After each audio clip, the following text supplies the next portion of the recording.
What's going on, guys? Welcome back to the basement. Burt Reynolds, Toolbox, Cocker stuff. I couldn't sleep, so you know what we're gonna do? We're gonna make a video. Last time we talked about how to make a hinge frame, specifically a WGP double finger hinge frame, a little bit smoother. But we also kind of covered just the basic premises of what makes for kind of a rough frame and what makes for kind of a smooth frame. What are the things you need to look for no matter what frame you're working with? So this time, we're going to cover slider frames. Uh, we'll, we'll just see how it goes. Once again, this is one of those things. Everyone has their own personal preferences on parts and procedure, but there are definitely some basic guidelines that really help out that you can take and no matter what slider frame you're working with, you can take and apply to that, and will definitely help quite a bit with the pull. So, just like we used in the video on how frames work and what all's inside them, we have a lovely little Cap Groovy frame here. I really like these frames. They're extremely comfortable. So these are one of my favorites to work with. Honestly, when it comes to sliders, when I first started shooting and building cockers, I was not a fan. I really didn't like them. It took me a while. Honestly, it was kind of an acquired taste for me, and I think as much as I still very much love hinges, and even my own personal mech has a hinge on it, I have really grown to appreciate sliders for what they are, and they're a really, really fun addition to a mech cocker.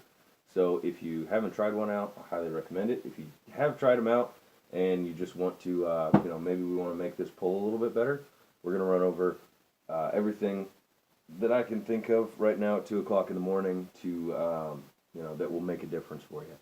So, obviously, on our slider frame, we have the frame itself, we have a trigger plate, we have a sear, you can kind of see, boop, right there in the back, and as you can see, unlike the hinges, where there is a pin that retains your trigger plate in the front, on a slider frame, or at least this particular slider frame, there isn't one. It's because there is one right here in the back for the sear. Okay? Now what that means, in this particular case, you don't necessarily need a pin in the front, because the sear rides in between two portions of the trigger plate, so it makes it hard to get out. Now, some frames you can pull the trigger plate out without being able to pull the sear out, but in this case the trigger doesn't pivot, so it doesn't need a pivot pin. Okay, so we've gone over what's in these. Of course, trigger plate, pivot pin is right here for the sear spring, and then with this being a slider frame, there's a couple other differences. Up, you kind of pop it up. It's kind of hard to see, but below the trigger plate, get something to point with. Below the trigger plate, right here, going back into the frame, you can kind of see the inklings of a little spring. There is a spring back right in here, okay, which locks into the bottom slot of this trigger plate. So this is another cap trigger plate just like the one that's in the frame.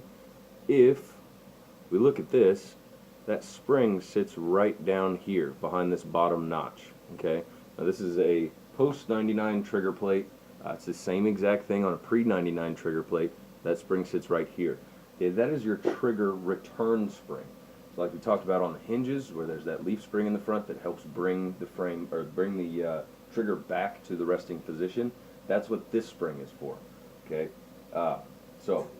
and in addition to that spring being different from a hinge, we also have, you can see right there, there's a little adjustment screw.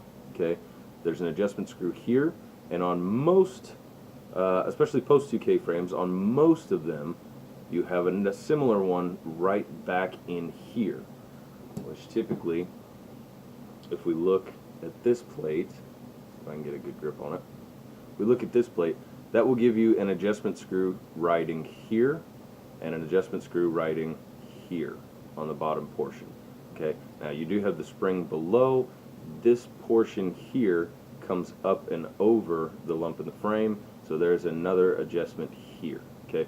Now what that does, what that means, is that when you put this frame together, and let's say those screws are completely missing or they're backed out or anything like that, when you put all of this together, you can use the balance of those two set screws to come up and kind of level that plate out.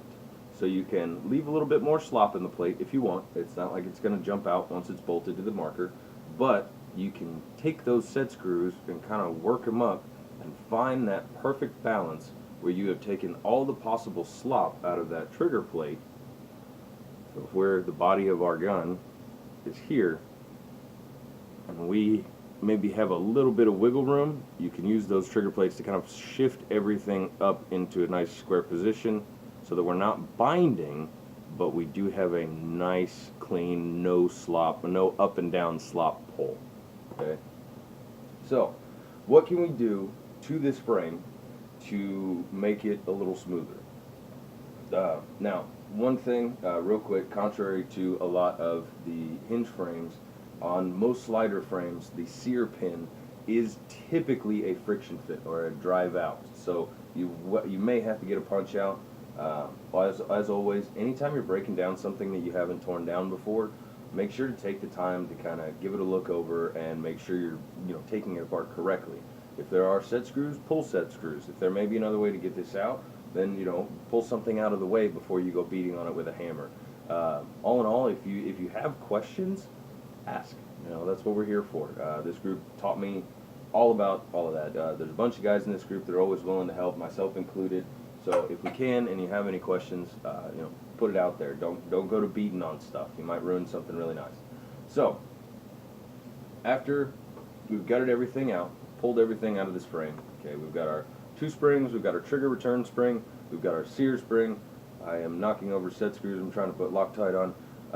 So we have both of those springs out, we have our plate, we have our sear out. Now we're going to talk about what we can do to those to make a difference. So this one, as we've talked about many times before, is a post 99 cap trigger plate. I really like these. They're very nice, but the thing I want to focus on is the finish here. Okay, so as you can see, this is obviously a gloss black anodized finish. Now, what that means and what the big difference is between that and this pre-99 trigger plate is that this is raw steel, okay? This you can polish. This has already been polished. Don't take sandpaper to this. All you're going to do is sand off the ano, and especially if you're working with a gloss finish, this metal has already been polished. You don't want to mess with it. All you want to do is clean everything out, and then we'll make all of our modifications or our polishing stuff. We'll go ahead and do that to a different part of inside the frame. But we're going to work with this particular trigger plate for most of the time. Now I'm not going to actually do most of the polishing because it would take quite a bit of time, and I only have so much memory on my phone to make these videos for you. So what is the important part of these frames? What are the important portions of the frames or the internals of the frames that make a difference in the pull? Just like we talked about with our hinge frames, the biggest thing is you have to think about where can you make friction in this frame. Friction is what causes your pull, obviously, to be kind of rough. If you've got sand in there, if you have rust in there, you can see this trigger plate is pretty crusty. This is going to cause friction. Okay, so if we think about it and we look at our frame, you can see the other trigger plate in here. Now you can see the sides of that trigger plate contact the sides of the frame. Now this one is this trigger plate is a little skinnier. We'll go over that in just a minute. But in this particular one, or on any trigger plate really, you may get contact with the sides of the frame. So the sides of our trigger plate are very important. Very important. So, where else do we have friction? Well, we already talked about if you have set screws in there. This portion of the trigger plate, along with this rear portion of the trigger plate, ride on top of the set screws if there are set screws in your frame. So these can be friction points. Okay? Now, like we've looked at as far as how our frames work? The sear is going to ride on this ramp. Okay, so this slant, this ramp here, along with this top portion, are friction surfaces. Same thing, possibly here on the corner, possibly a little up here. And what else can be our friction surface? This top portion of this trigger plate is going to come in contact with the bottom of the body throughout normal use, or especially if you use those set screws to kind of wiggle it up and get yourself a nice tight fit. This can be a friction surface. So that, right off the bat, if you're not 100% sure where to go or what to do with certain parts inside, you can look at, what are you trying to reduce? Friction. Well, where can we actually make friction in this trigger frame? So there's your answer. Those portions, the sides, the top, those two portions there, along with the ramp, those are all places where you can have friction, okay? So, what's important, just like we did in the hinge frame video where we polished out the sear and everything like that, we're going to do the same exact thing. Find yourself a good, hard, flat surface you can work on a soft, flat surface, but you take a risk of roughing some edges up. This is pretty good steel, so you don't have to worry about really messing it up too much. I do recommend going ahead, starting on the sides, and then what I personally recommend, and I don't think I have it around. Of course I don't have it around. Get yourself, what I usually use is like a 1/4 inch thick piece of bar stock, just bar stock steel, and I will use that and kind of take that, clamp it to your bench or wherever you happen to be working.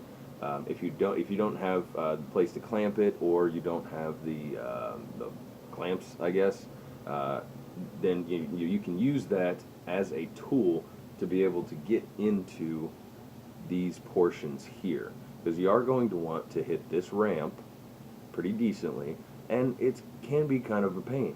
So if you do get into doing quite a bit of trigger polishing, it is really nice to be able to have just a little rig that you can, a jig really, that you can take, either bolt down to your bench or slap into a vise. Did I mention it was 2:30 in the morning?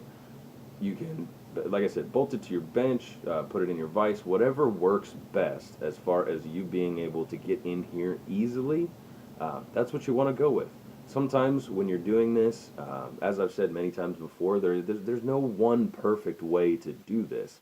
So as you figure out how you like to polish your plates and what yields the best results for you and what's the most comfortable for you and what doesn't leave your hand looking like the strong hand after you've been polishing these things for a couple hours, that's what you want to go with.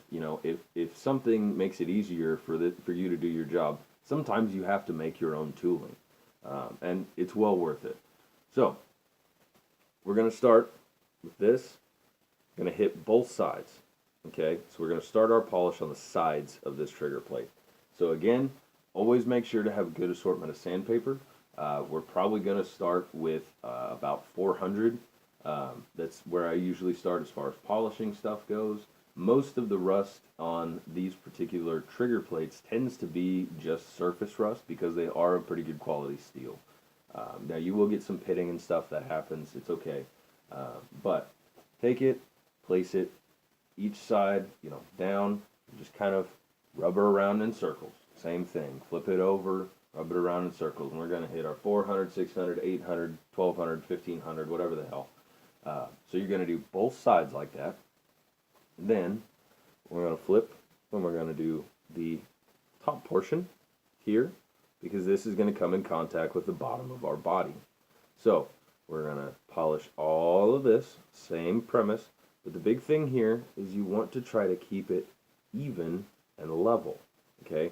Make sure you got a good contact pushing down so you have a good, even, level sand. So when you're doing your 400, 600, 800, all the way up, 1500, you get a nice, even polish along the whole thing. Now, like I said, especially for this inner ramp here, and now, just a quick note, when I say the inner ramp, you got to realize when your sear is operating in here, it's not necessarily going all the way up in here, okay? This can be an absolute nightmare to get into sometimes. And I made that mistake on the first few frames that I worked with. I figured, well, hell, it contacts something, just polish the living crap out of everything, which is not a bad policy to have, but you got to realize you can spend a couple hours with one of these. So if you're going to be doing that, you may as well kind of figure out where you need to polish, where it's actually going to be effective. And I'm not saying it's a waste of time, but if you don't have to mess with it, don't worry about it. Now, that also being said, it is massively satisfying to take some old crusty piece like this and turn it into a highly polished piece of machinery. So, what we're going to do, work this in here. Like I said, I usually use a piece of bar stock, and I will wrap my sandpaper around that, 400, 600, 800, 1500. And essentially what you're looking for, and this trigger plate is fairly well used, so it's kind of hard to show you an example. But what you will notice a lot of the times, especially if you're working with a fresh trigger plate or one that hasn't seen a whole lot of use, is you will see machining marks. It's you can kind of see how this is a little hazy on the finish right here, on this underside of this back portion. Basically what that is just tiny little marks left by the cutting tools as this is cut out, okay? Now if you think about it, if we have a surface, okay, and this is never how this would go together actually, but if I have a surface that's going to be dragging across this, and I have ridges going across this surface, you're going to feel every one of those ridges as it goes across. So that's something we want to work on polishing out. So, you don't have to worry too much. You're not going to, just drastically change the dimensions on this by polishing it out. But it is something to look for, especially on the ramp itself. Look for those machining marks. And that's kind of a mark that you've gone down far enough when you have those machining marks out of the steel. Okay? You don't want to go super, super far down, but that's going to help massively when you're doing your trigger plate. So, we've kind of covered the trigger plate. If you guys want me to do a little more in-depth on that, or if you actually want like a walkthrough on what all I normally do with polishing on that, then we can totally do that. That's fine. We'll do that another night at 2 in the morning. And typically, if anything, I will take the final trigger plate polish after we've hit about 1500, and I will usually hit the sides on my buffing wheel, just because it just buttery smooth, wonderful happiness. And it's kind of a pride thing, to be honest with you. So, moving on, just like we talked about in the hinge frame video on your sear, you have important parts of your sear, okay? So again, where are our friction points? We're going to clean out the little hole right there where our pivot pin goes, okay? Again, the sides of this sear may or may not contact the sides of the frame, so we're going to polish those. Obviously, with this being a slider frame, this part is much more important. The tip of this sear, okay, starting in this general area and wrapping up towards the face of it just a little bit, that portion is going to be sliding back and forth on that trigger plate. Now, on the hinge frame, this is just pivoting, okay? So it's just being pushed. It's not sliding much. This is a slide frame. So this is moving back and forth, back and forth. It's sliding on here, which means this is a much more tactile experience, I guess you could say. You're going to feel the roughness and vibration and whatnot in this trigger pull much more than you are in a hinge, which makes it much more important to have that interface right there at a high polish. That's where you get your delicious buttery smoothness. So we're also, while we're here and we're dealing with our sear, we also want to make sure to polish the point of the back of the sear itself. Okay, this is where our lug is going to catch, like we've talked about before, which means this is where my lug is going to release. So I want this nice and smooth so that it slides very well on my lug. And we're going to, like I said, nice polish up in here. You know what? You're already here. If you want, go ahead and polish the whole thing. Make it beautiful. So we're going to go 400, 600, 8, 12, 15, whole 9 yards. Now, like we talked about in our how the frames work and what's inside them and whatnot, there are a couple sear options that you can work with any frame, but one that is very important, usually for slide frames, which is a roller sear. So this is the same one we talked about before. This one obviously got a little bit of surface rust and whatnot. So same premise here, okay? We're going to hit the sides. We're going to hit the back at the point where our lug is going to catch. We're not going to worry so much about the tip. What you do want to worry about on the tip for this, you want to make sure that that bearing is actually broken loose and rolling. Okay, a lot of the time, especially if you're working with, some old stock sears or something that's been sitting in someone's basement for quite some time, those bearings are not always, it's not a typical sealed bearing or anything, so it's probably not packed with grease, and it can seize up. So you want to take the time, get a sheet of rubber, your tech mat or something like that, use it to try to break that loose. If you can break that loose, or if you can disassemble said bearing, make sure to put a little bit of oil or grease back into it when you put it back together. Okay, so we've covered that, but there's one more thing that I wanted, or two more things that I wanted to make sure we got into this video. Well, we're still covering polishing, so let's do that real quick. As we talked about our set screws, the 2 set screws in the frame that help us level out our trigger plate. Again, friction surfaces. So, if that set screw is interfacing with my trigger plate here and back here, that means that this portion on both my trigger plate and the top of my set screw is a friction surface. So, no matter what you're working with, what style of set screw you're working with, for example, here is a little bitty one. Ooh, yeah, you can kind of see it. This is a steel-bodied set screw with a brass tip. So in this case, brass is a soft metal. We're not going to start at 400 because it's not necessary, but we'll go to 6 or 800. Start there. A lot of the times you can skip straight to 1500 with brass. In these particular ones because they're not really scarred up, but you want to make sure that you have a nice smooth surface. So even if you're just taking a standard steel set screw and using that because you don't have any of these fancy schmancy tipped ones around, it's not a big deal. You can take your steel set screws. Normally, what I will do is, if you're going to be working with a steel set screw, now this one is far oversized, but if we're working with a steel set screw, there's one thing that I like people to think about. Typically, let's see if we can get a good shot, kind of. Typically, what you want to look at is the surface area of the top. Okay, so this one is a large, flat top. Now, if this set screw was all the way out to the outside, what you have to think about is the fact that depending on how much 2 areas are contacting each other, you can reduce the friction by reducing the surface contact.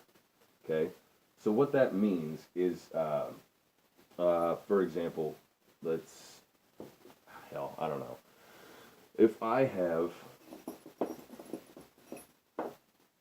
a nice flat steel surface and I have a relatively large chunk of steel, this has a lot of surface area, this has a lot of surface area.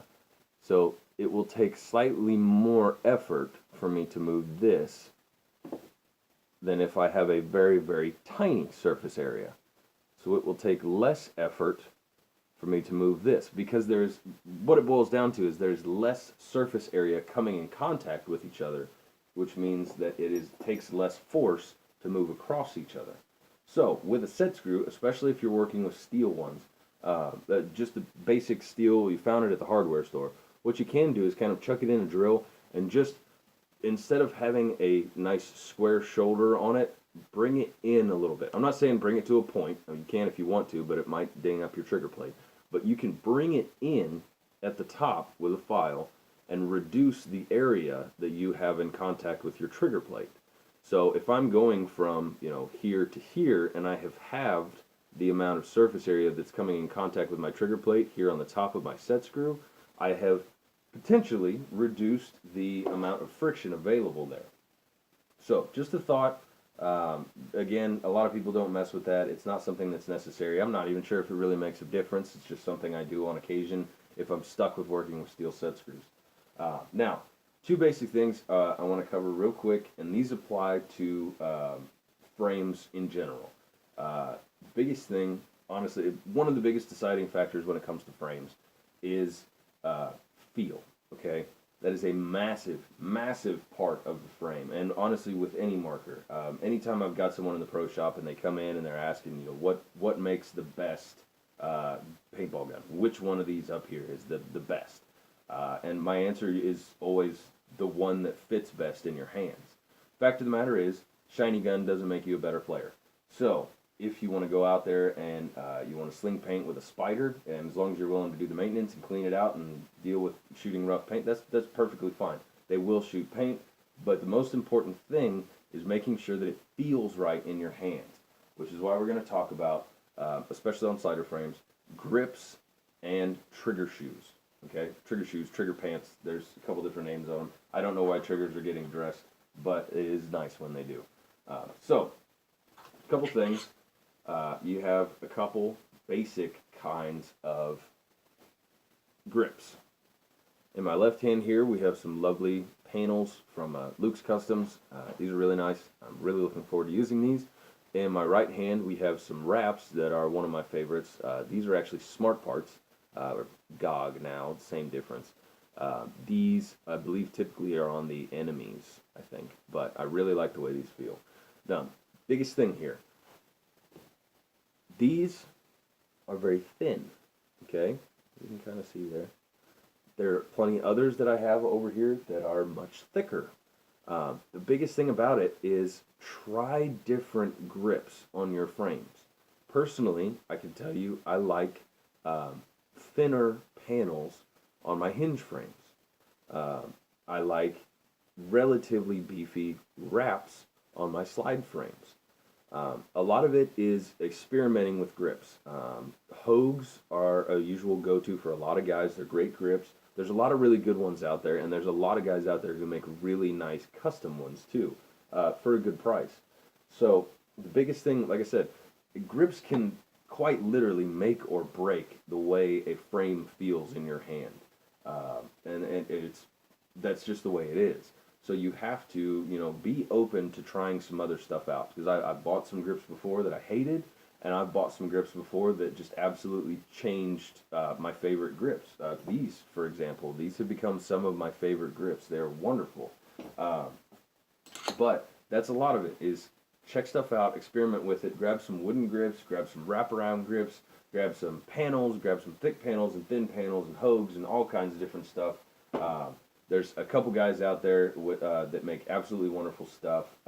Jared Houghton, if I remember correctly, does amazing woodwork, a lot of laser engraving on wooden panels. I've used several of his. Luke's Customs has some really cool milled out panels out of aluminum and whatnot. LNT Manufacturing makes awesome panels. I've got some solid brass ones of his.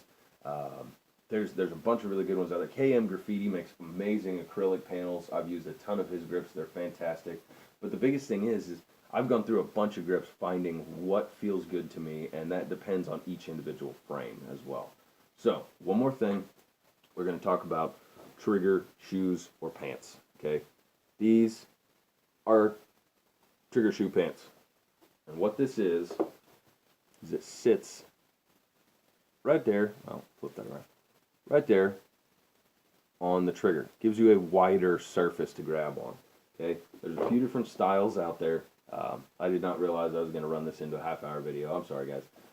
But again, this is a lot of personal preference. Pick some stuff up, try it out. There's some good cheap stuff available out there. I don't ever recommend plastic trigger shoes because as soon as you just over-tighten them a little bit, they're going to snap.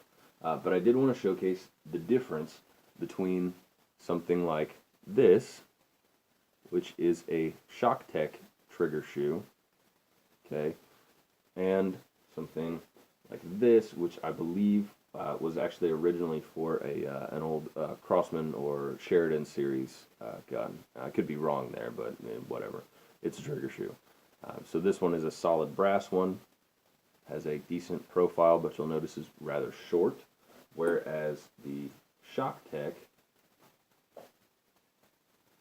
has a nice long profile that wraps damn near halfway around your finger and a nice wide face. So again, grips and trigger shoes can make a massive difference in the way that your trigger frame feels. Again, guys, I'm sorry I didn't mean to run this into a half an hour stuff. There's just a bit more stuff to cover in slider frames. If there's any other questions you guys have, feel free to let me know.